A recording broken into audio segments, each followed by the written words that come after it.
So how did you manage to process both of these losses?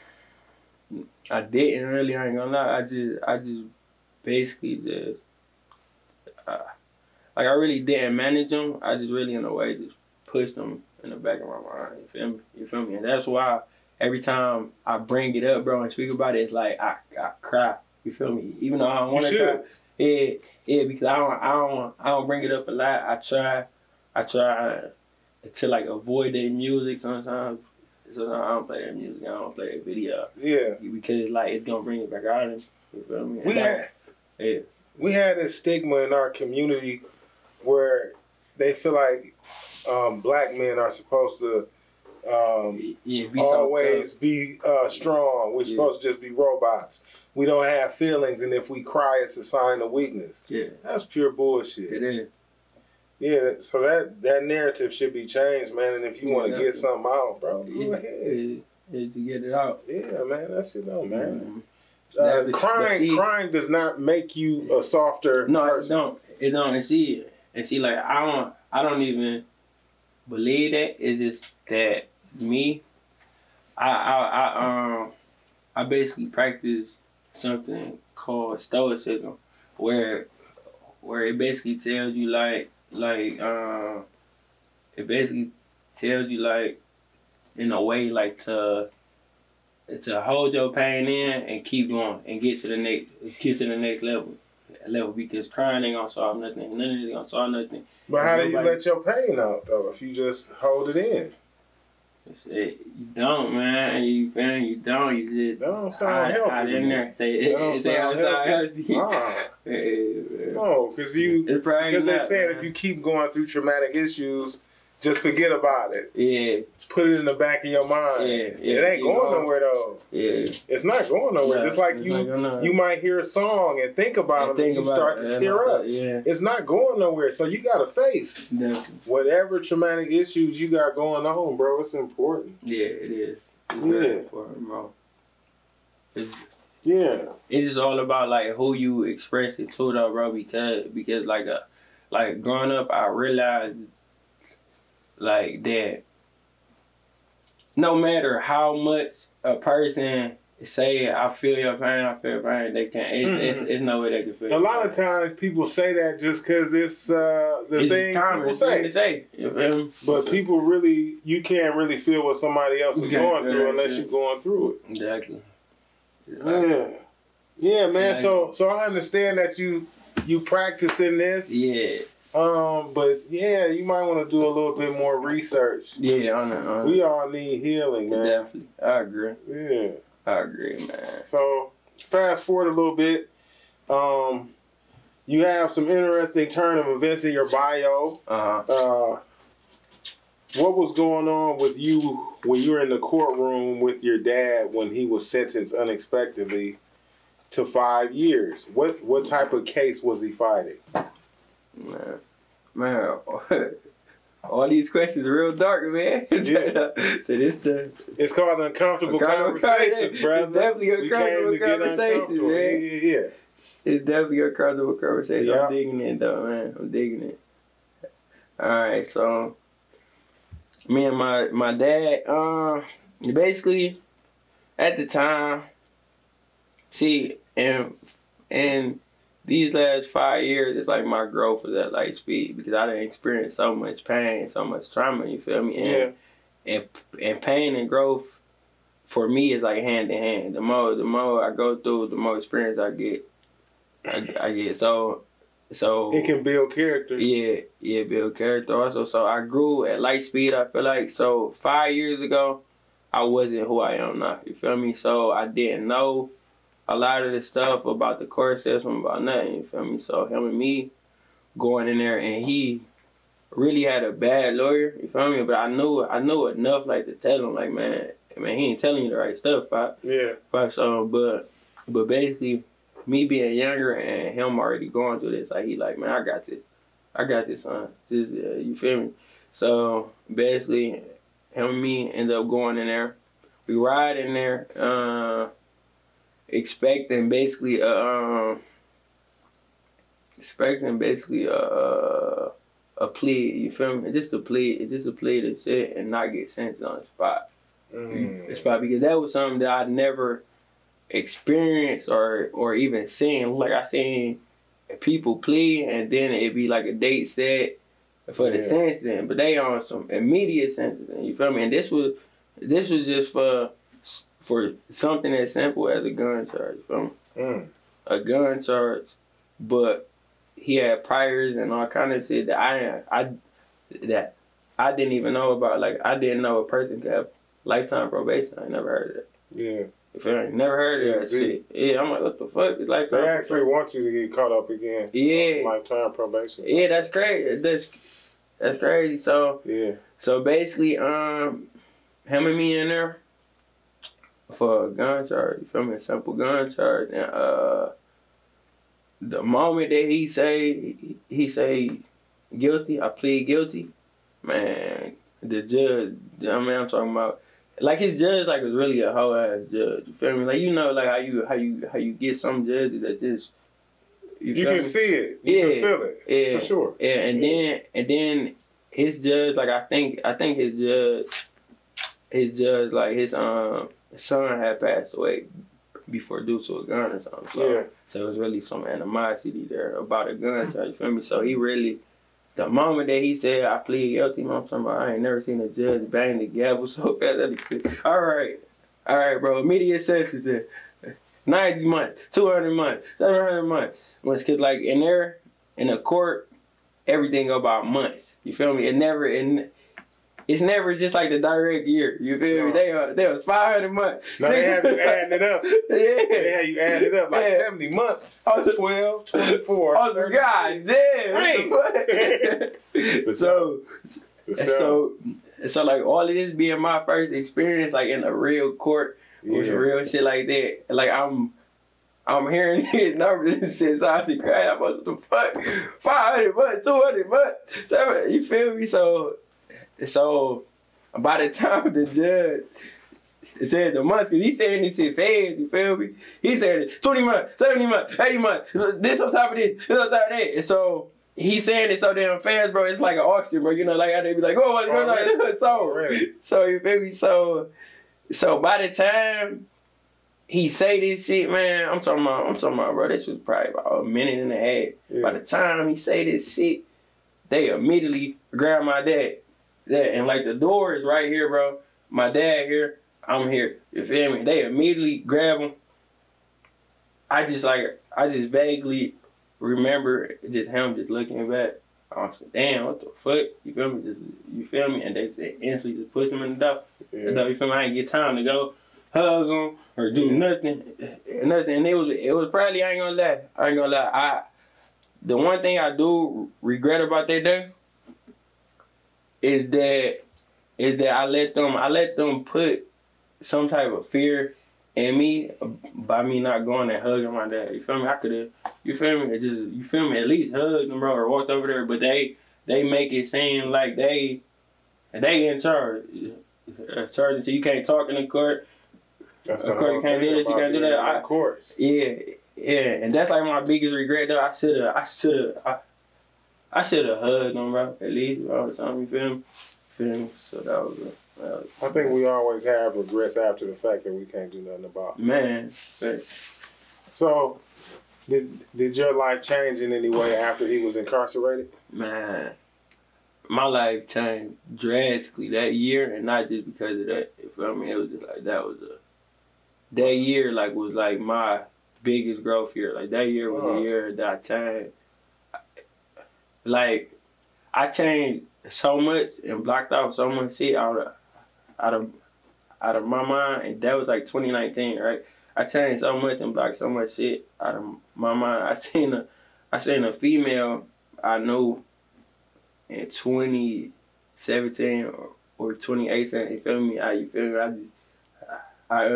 I smashed Loui for everything, right? Yeah. Right. I'm walking.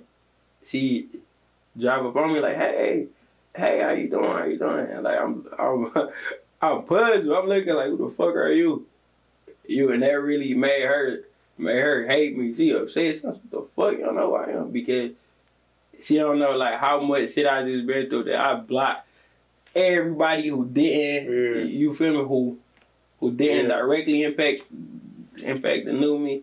Like that shit on my mind. So, but 2019, bro, it started like my dad ended up going in. You feel me? And that was right after I moved from Vegas. Like that was right after my uncle passed away. Yeah. My uncle, he was another huge inspiration and father figure to me. Like everybody around me and something I like, they raised me at different times. You feel me?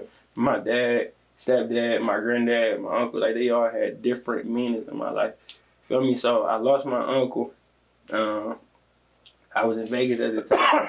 At the time I came back from Vegas. I was living at my dad's house. My dad ended up going there. I went back to my mama's house. Ended up getting my girl pregnant. You feel me? Kids on the way. My other uncle had some crazy stuff going on where he was like in and out of court every day and stuff. Like he facing life. You feel me? So so I'm doing that every day. I'm going to court with him. You feel me? I got kids on the way. And dad just went to prison. My uncle passed away. You feel me? I don't really have no place where I feel like I can call home. You feel me? Because I'm moving around so much. You feel me? I just left this place. My dad's doing it. I'm going back to mama crib. I'm going here. Because originally I was with my uncle. Yeah. He passed away. You feel me? So before I left for Vegas, I lived with him for a long time. Yeah. So me returning from Vegas, he was gone. So now I gotta go find a new place to go. You feel me? I gotta go live at my dad's house. So now I'm there, and then my dad go, and then I gotta go live in mama crib. You feel me? And now I got these kids on the way. So now I gotta go buy a house. I gotta go. You feel me? So, time to get your shit together. Yeah. So that was the year. Yeah. So fire. So if I'm not mistaken, Pops will get out soon.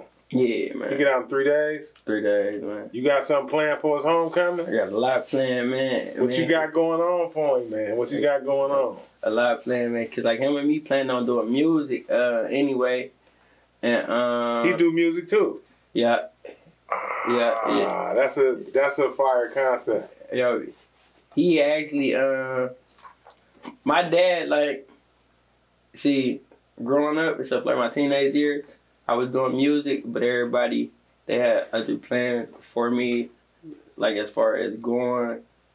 Like I don't know why, right? My family like had this crazy concept of me being an engineer, right? Because like around that time, I could plug in the aux cord and the white, yellow, red cord. So they think I'm a genius. They're like, bro, you gonna be an engineer, bro. You need to go be an engineer. For sure, they blew your head up. You feel me? I'm plugging up this shit and da-da-da, but in my brain, I'm already planning on rapping. You feel me? I'm planning on rapping. So my dad, like, he was really one of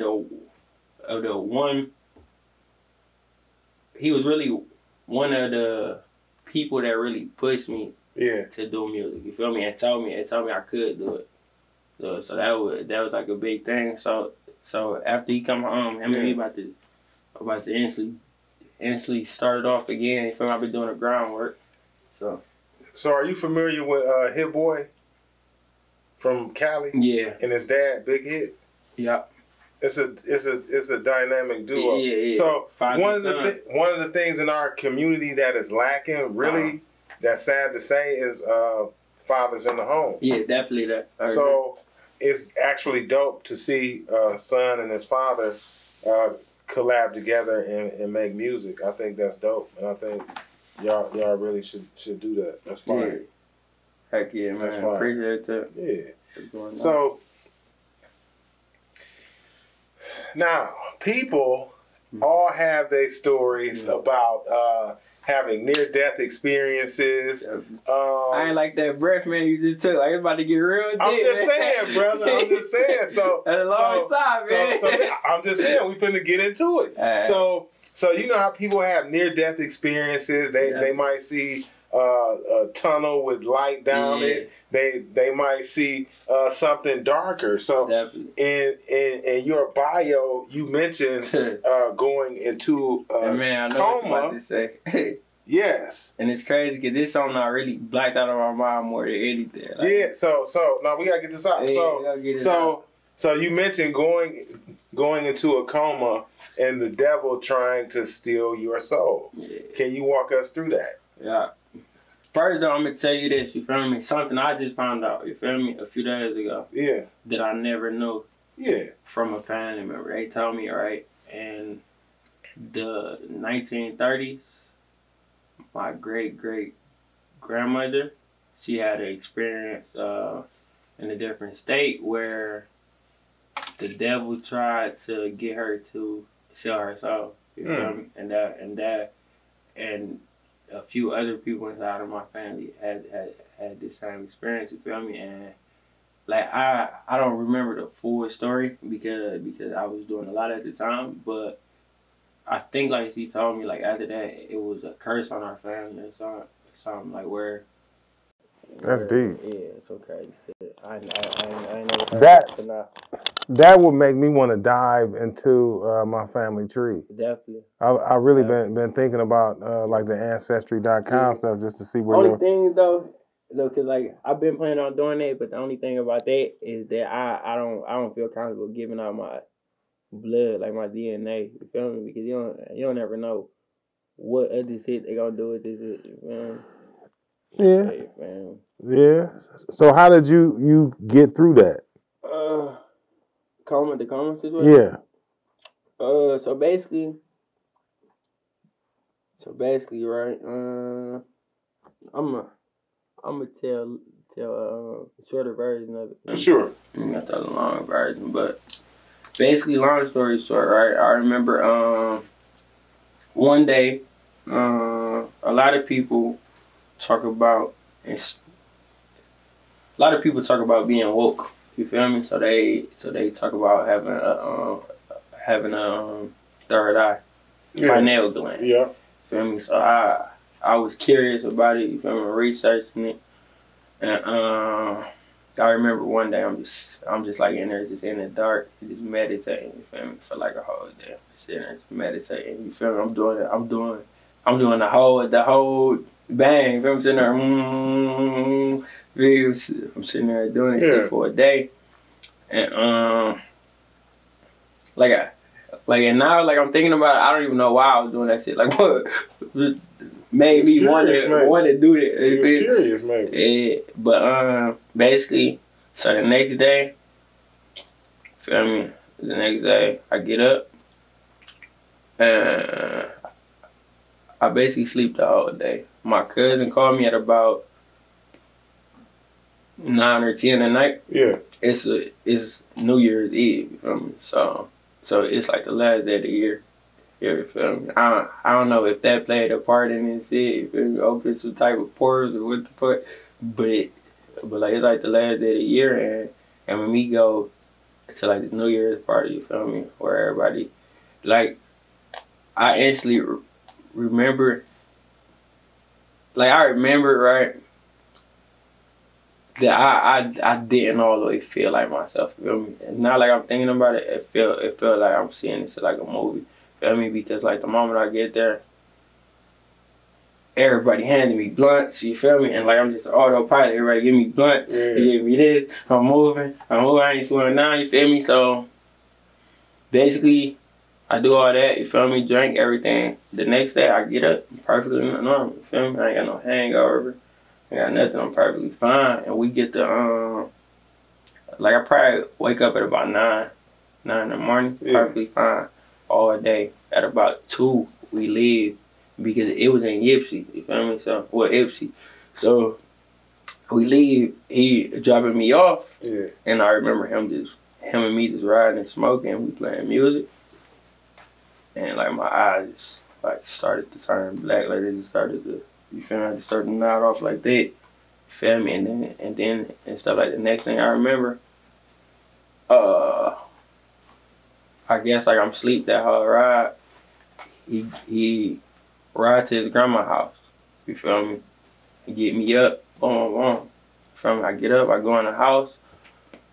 The moment I get in the house, I instantly fall asleep. I lay down, boom. You feel me? Nah, that whole day I'm asleep. But for the whole day, you feel me? So at first, he not really thinking about it. It's a long night. You feel me? So I'm asleep that whole day. The next day, now it's getting weird, and I'm asleep again.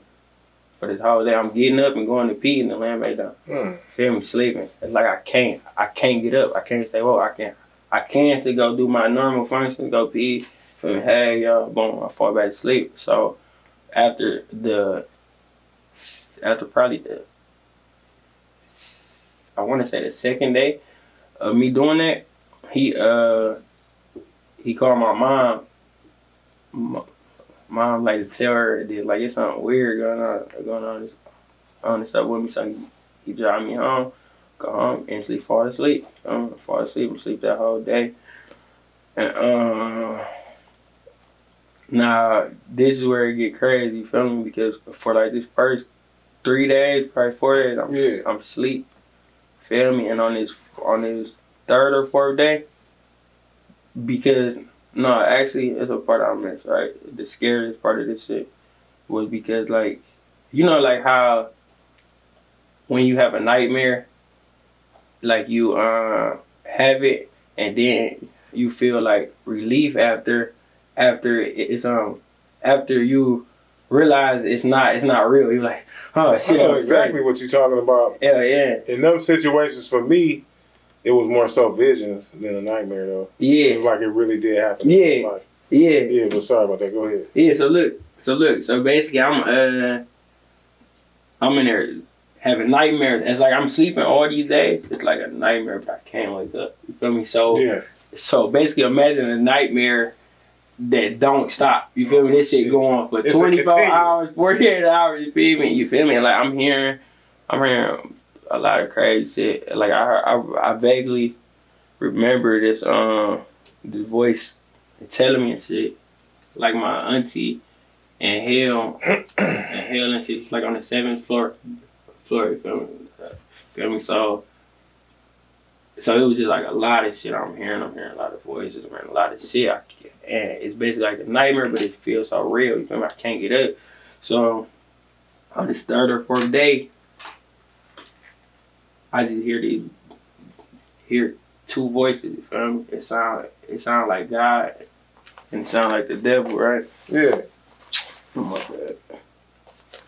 It sound like God, and it sound like the devil. You feel me? And I just hear the devil saying, the devil basically asking God to give him 24 hours to basically see if I can, to basically see if I sell my soul. You feel me? If I break, you feel me? So the moment it's like I hear that and God say yes, it's like my eyes is instantly open. Now these last days I couldn't get up, my eyes instantly open. Yeah. And like I see this black shit over my eyes, like it was something holding my eyes, like a demon or something. You feel me? Like I get to move, you feel me? I jump up, I'm screaming and shit. It's just like I'm saying I'm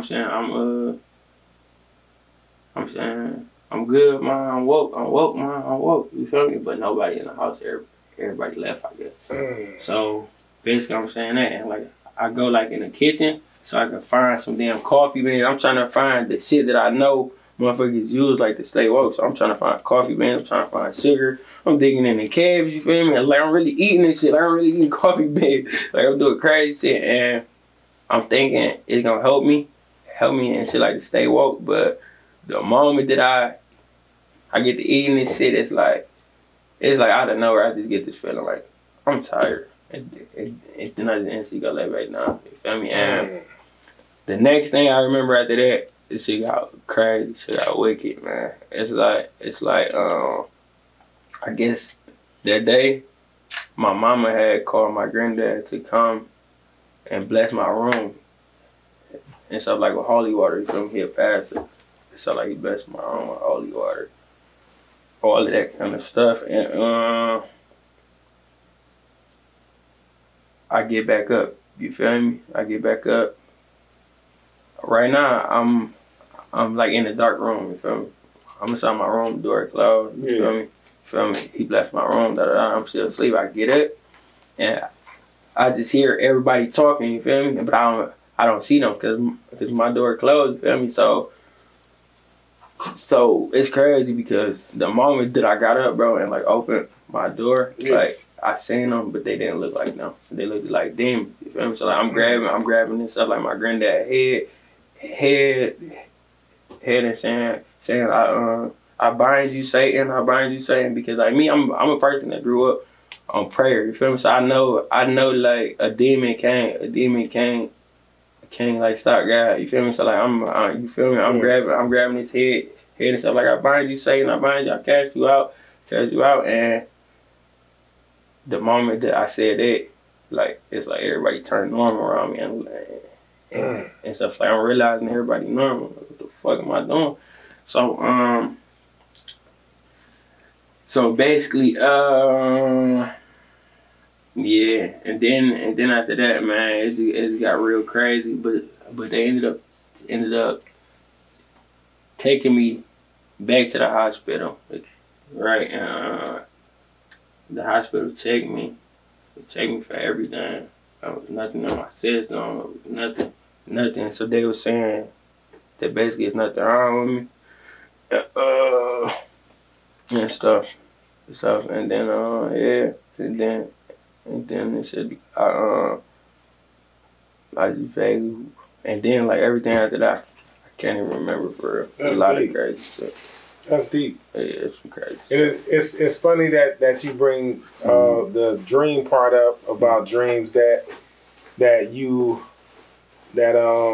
relieved that you found out it was really a dream. Yeah. And the reason why I called it a vision personally, because just to speak about myself for a second. Okay. I dreamed about 2 years prior. Right.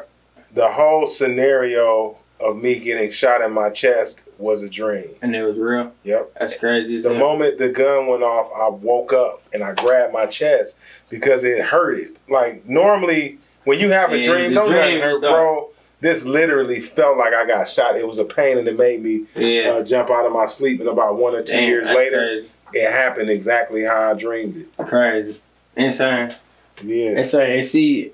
And see, a lot of those times, bro, it be angels, bro, telling you shit gonna happen, bro. That's why some stuff is not dreams. It's really visions. Mm-hmm. I think they try to warn us of certain stuff, and if we keep going, you know, that dream might come true. Definitely. You know. Definitely. And see, like a part that I didn't mention, I forgot, but big, like I gotta always be grateful for my mom, no matter how much me and her, no matter how many problems me and her had, because it's like during that time, during all of them days, that like I was really going through it. Like man, it's crazy because I can't even put it into a vision for y'all because it's so traumatic that I'm trying to minimize it. But it's like them days. She seen me like at my worst, like when I felt helpless, and she was sitting there like basically nursing me back to health. You know, every day, like she's sitting there and she like combing my hair. You feel me? She nursed me back to health and stuff. And she was telling me the whole time that I was dreaming and going through this shit. She could hear the things that I was saying inside of my dreams. Like I'm praying, I'm saying Bible verses she never heard me say, man. I'm saying quotes, I'm saying Bible verses because like me, I'm a very spiritual person, but I don't express it to a lot of people. But me and God have our own bond. So like she nursed me back to health. I'm saying these Bible verses. I'm saying all of this stuff, and it's one thing I do remember. I remember like man, I remember that I started confessing and shit. You feel me? Like I'm confessing. He said I normally wouldn't confess. You feel me? But it it was like a few things that even though I wasn't all the way there inside my right mind, a few things I just couldn't go past. I'm like, fuck this, we're gonna take this. Yeah. We're gonna take this or we take it. You feel me?